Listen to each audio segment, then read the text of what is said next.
Welcome back to another exciting and thrill-filled adventure with DIY Nautical Dream. Okay, maybe that was a little over the top. Anyways, we'll go ahead and get our next video started. Hi, I'm Rich. I'm Priscilla. And together we're DIY Nautical Dream.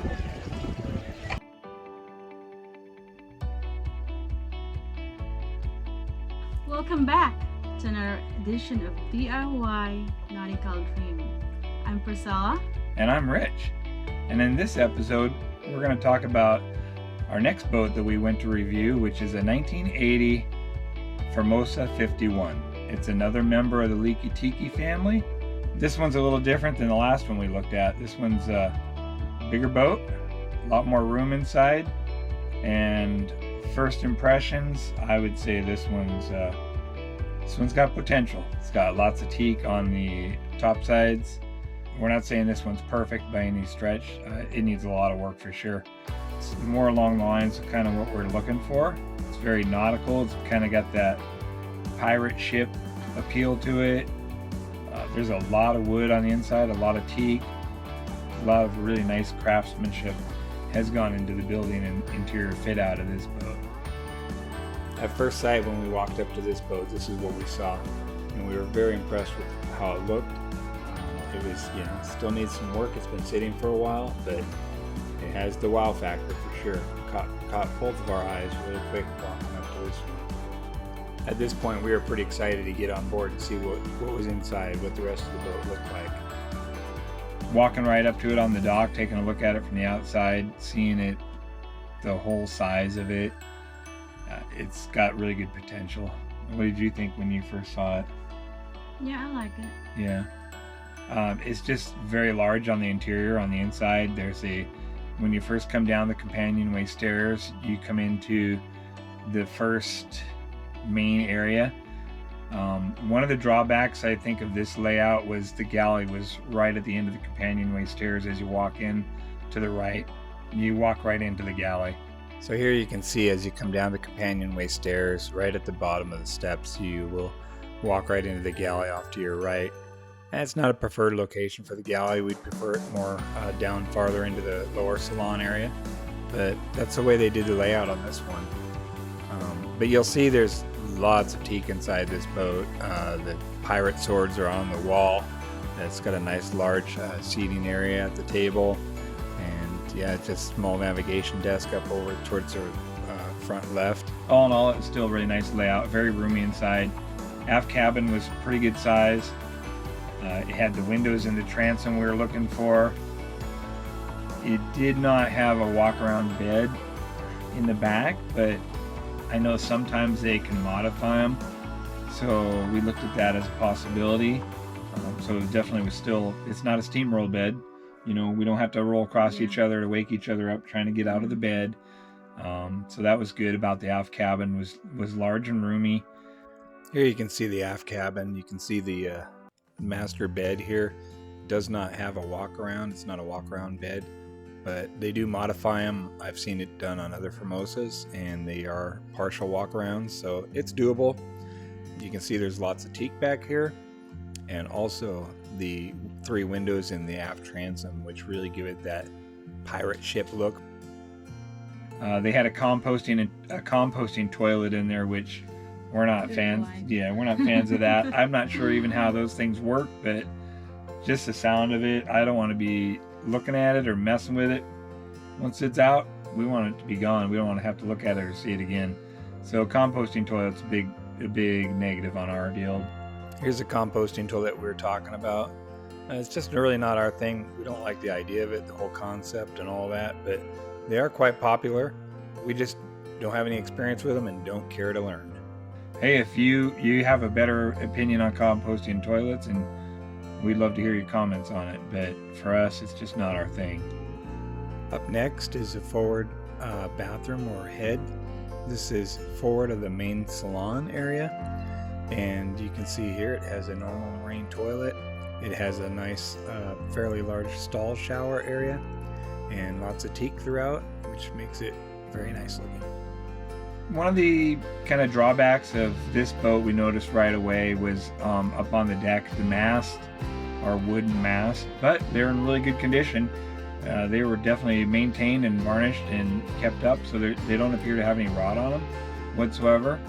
Here you can see the main mast, and it's a wooden mast, but it's been taken care of very well. It's got good coats of varnish on it. Doesn't appear to have any rot on it from what we can tell. And then there's a side profile view of the boat as well. You can see both the main and the mizzen mast in the background.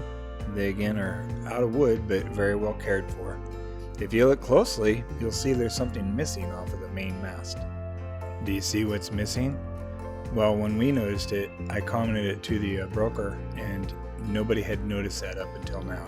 I apparently was the first one to mention it to them. They seemed very surprised.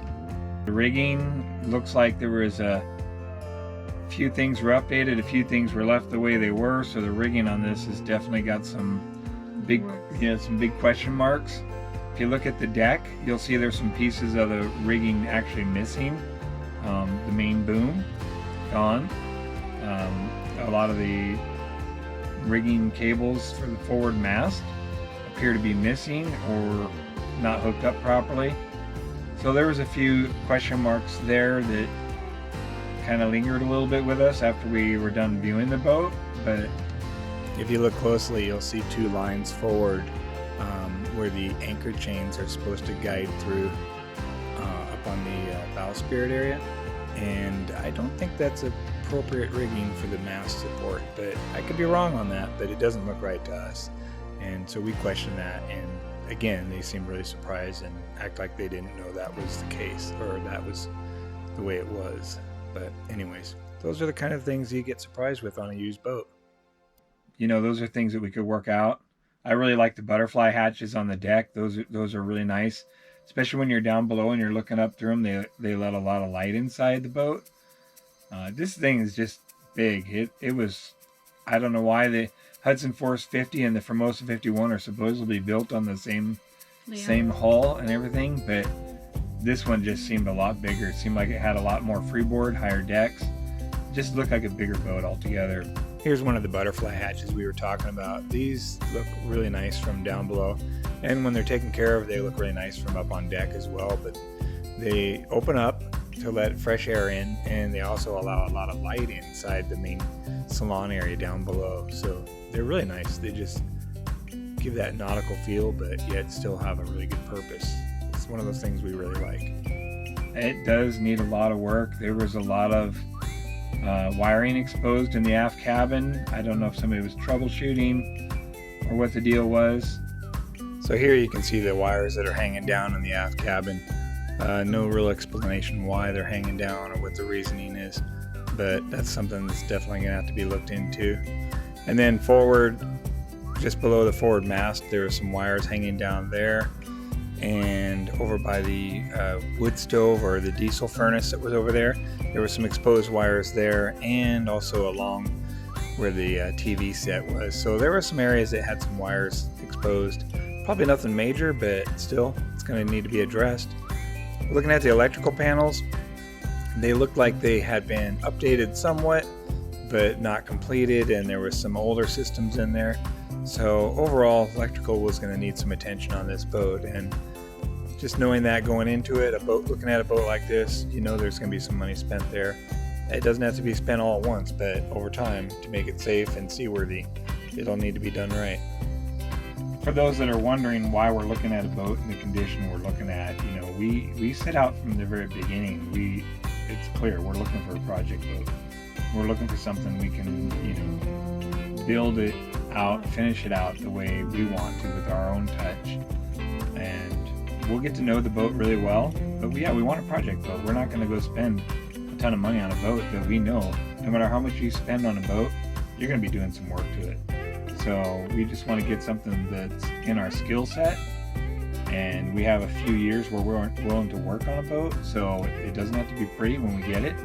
We have the ability to see through dirt and understand that down the road this thing can be beautiful with the right amount of work and the right amount of money.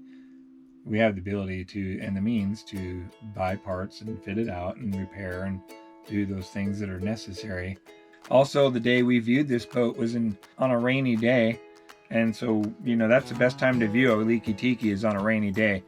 You're gonna see all the leaks on the inside of this boat, and there was definitely some wet spots inside there, especially in the back cabin area. There was some water back there. Here you can see in the aft cabin the water is pooling on the surface. You can see the shine, the reflection off of it. Also in the main salon, there was also plastic down around the seating area where water had been dripping during the rain as well.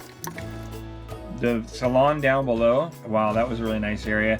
They had a diesel stove down there, 2 large seating areas, and they also turn into beds. There was a TV in there, surround sound system.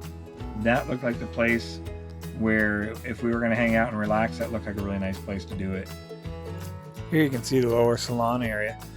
You can see it's really big, quite roomy, and one thing's for sure, there's lots of teak, and it looks really beautiful. Lots of wood throughout. 2 large seating areas across from each other, and then a large space in the middle, and also a home theater system with a flat screen TV mounted on the wall. This is a good spot for hanging out and relaxing while at anchor or underway. The teak doors have really nice carvings on them that, on a modern boat, you're not going to see those. We really love that. That really had a lot of appeal. Here's a couple of the teak doors that have this awesome carving on them. Man, these doors, something else. You're not going to find these on a production boat with all this attention to detail and hand carved doors. It's just something to see. The companionway stairs coming in, really nice, really sturdy, very solid. I like that because coming in and out of the boat, if you're in rough weather, heavy seas, whatever, it felt really nice walking up and down those. I think that was a really good security feature on there. We're not having to climb up a ladder to get in and out. Here you can see an example of the companionway stairs we're talking about. These are pretty solid, and there's also a nice handrail to hold on to where you're going up and down. And the stairs also have drawers built into them, and then paper towel holders on the side, so they're like multi-purpose. But very solid, really nice coming in and out. It's not like you're climbing a ladder, so it's a big plus. He had swords on the back wall. Just kind of gave it, they look like pirate swords, just kind of gave it that all the more pirate ship feeling about it. Had the oil lamps inside. It was just nice. Here's the pirate swords we were talking about. They're mounted on the bulkhead here in the main salon. Adds a really nice touch to the area. Then there's the oil lamps. Those are also very nice and nautical looking throughout the boat. I'm sure they're functional as well. There was quite a few downsides to it also. When we got up on deck, walking around, there's several soft spots. So the decks definitely need the decks needed a lot of work. I mean, I think the biggest setback on this boat that we could tell right away was the decks. These are the teak decks that we're talking about. The teak is narrow strips cut to a certain length, and they're laid side by side and bedded into a sealant on top of the deck, the coring and everything else, and they're fastened with screws. And the way they did it back when they were building these boats, where they didn't put any kind of sealant or any kind of epoxy or anything in the holes, and so the screws go through the teak right into the deck, which eventually water will get in there and starts to get into the coring, starts rotting the deck core, and then eventually working its way down into the cabin areas, the roof areas, ceiling inside the boat, and things start to get wet inside. And at that point you realize there's a problem, and it's going to be extensive and costly to repair, not to mention lots of time. On the plus side, the teak decks are one of the things that really add the beauty to these boats. When the teak decks are in good shape, they really look beautiful. The decks on this boat for sure need some repairs. They had numerous soft spots. All the teak would have to come up.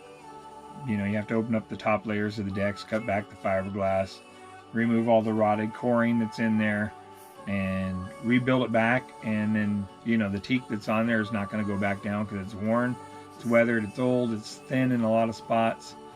So at that point you'd have to decide if you wanted to do new teak decks, or you make it more of a modern deck and you just put non-skid on it, stuff like that. So anyways, that was you know, it wasn't a deal breaker, but just an area of concern. The bow pulpit on this boat, and we call it the Dolphin Platform, but that thing, you go out to the front of that and stand on that and you feel like you're just so much higher than the rest of the boat. This is a view from the bow pulpit looking back towards the boat. You can just see that you have a really high elevated position to view the boat from. And also that'd be a cool area to be sitting when the boat's under sail, looking back at the sails filled in with the wind. And being up front on the bow pulpit is one of the places that Baby and I'd really like to be hanging out on while the boat's under sail and the waves are breaking beneath the bow. That'd just be really impressive hanging out up there. I could just imagine being out there in the middle of the ocean, going through some big waves and looking back at the boat as you're going, and just really enjoying some good time out there. So I know that's kind of getting a little ahead of things, but that's just one of the big appeals to these types of boats is that bowsprit that just goes way out there. And it's, you know, a teak platform, just looks really like a really nice place to hang out. So what was your overall impressions? It's good boat. It's just, my thing is the modified the kitchen to put a bigger refrigerator, so it makes the kitchen a little bit small space. Yeah, that's right. That's right. They had the stand-up stainless, full-size refrigerator in there. Yeah. Yeah, because when they put that refrigerator, the place they put it, there's actually a pass-through area to the lower salon, and that putting that refrigerator there blocks it. So the pass-through is nice because if you are up in the galley cooking and you wanted to hand some It's food, blocking, you can't hand it down. You have to walk all the way down, which, you know, it's not that far, but it's a little bit of an inconvenience. So here's a picture of the area we're talking about where the pass-through is blocked. It's in the upper left corner, and you can see that there's the shadow of an standing upright refrigerator blocking what used to be a pass-through for the galley to the lower salon area where you would pass through food or dishes or whatever. What did you think of the carving in the doors? I like it. Yeah. It's nice. That's really cool. I mean, you just don't see that on very many modern boats. You're not going to see that without paying a lot of money for it. So these boats were built in Taiwan. They're made and manufactured in Taiwan, fitted out in Taiwan, and that's why you'll see all the teak joinery and cabinetry and stuff down below, and even on the exterior. It's just really beautiful. Love all that teak. It's just so nice. The black hull with the teak nameplates up front on the bow, and the 3 windows in the transom. This boat just has that look that we really like it. Very attractive boat. Very attractive for sure. You're not going to see one like this every day. Part of what we're trying to do as we review these boats that we went and looked at while we were in our search, shopping for the boat that eventually led us to the one that we purchased, is to show you and explain to you what we liked about these boats or why we didn't go with these boats. Not to say that these boats aren't worth purchasing or are not good projects, because we felt they were. Otherwise, we wouldn't have went and looked at them. It's just there was something about them that caused us to move on and continue looking. But this boat had that look we were looking for. It was very beautiful, very attractive. We believe that this is a solid project.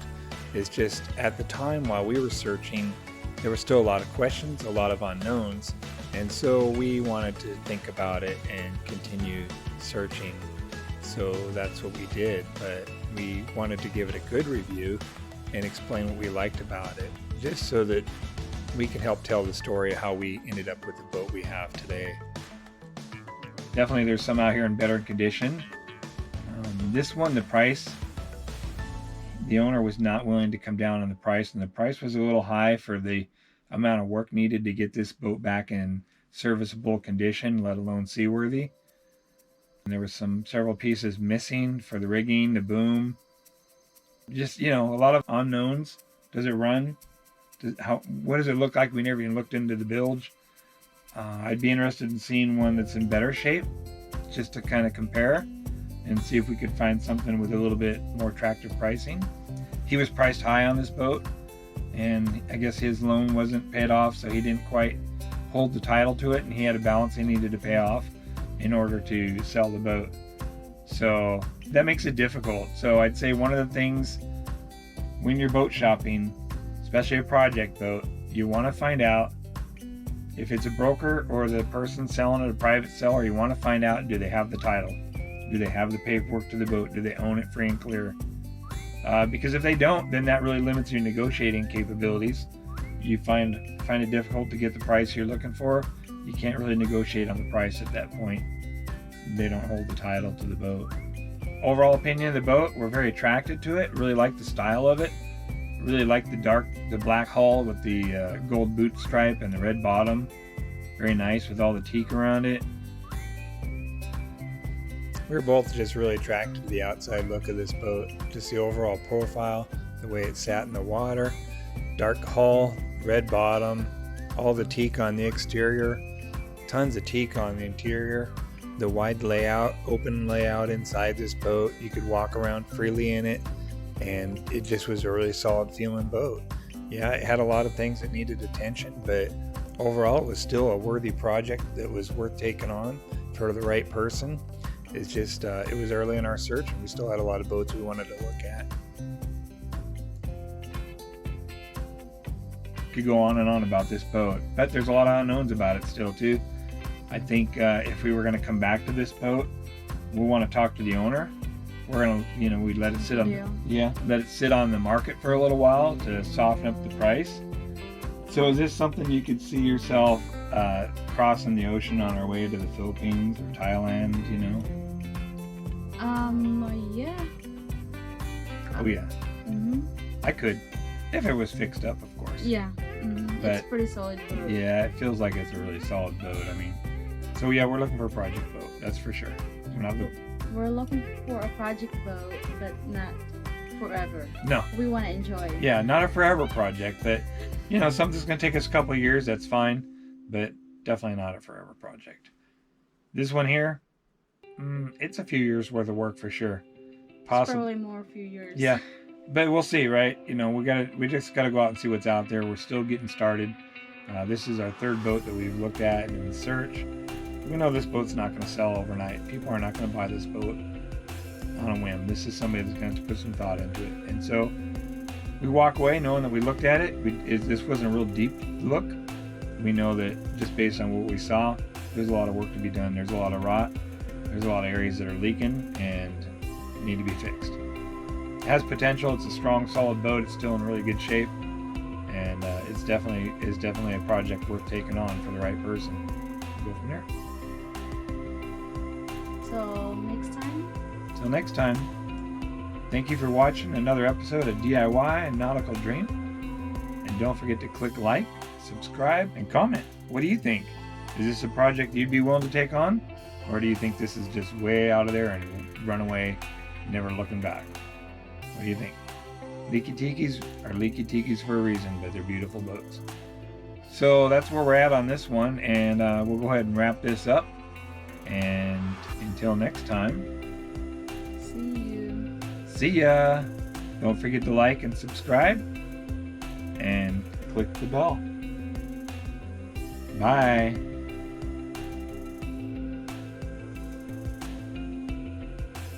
And what's that? My idea. Oh, we got a boat coming. It's this guy.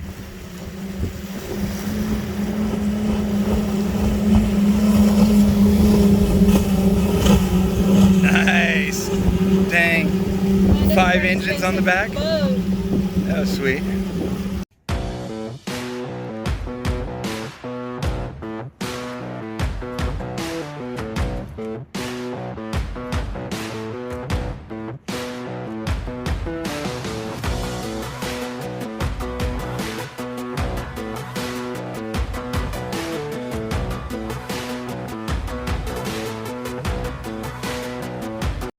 Welcome back to another edition of DIY Nautical Dream.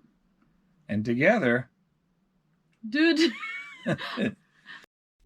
Okay.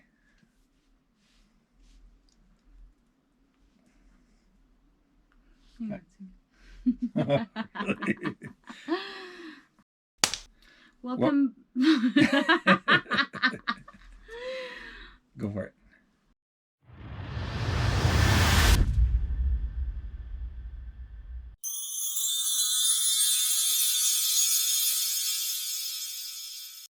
Till next time.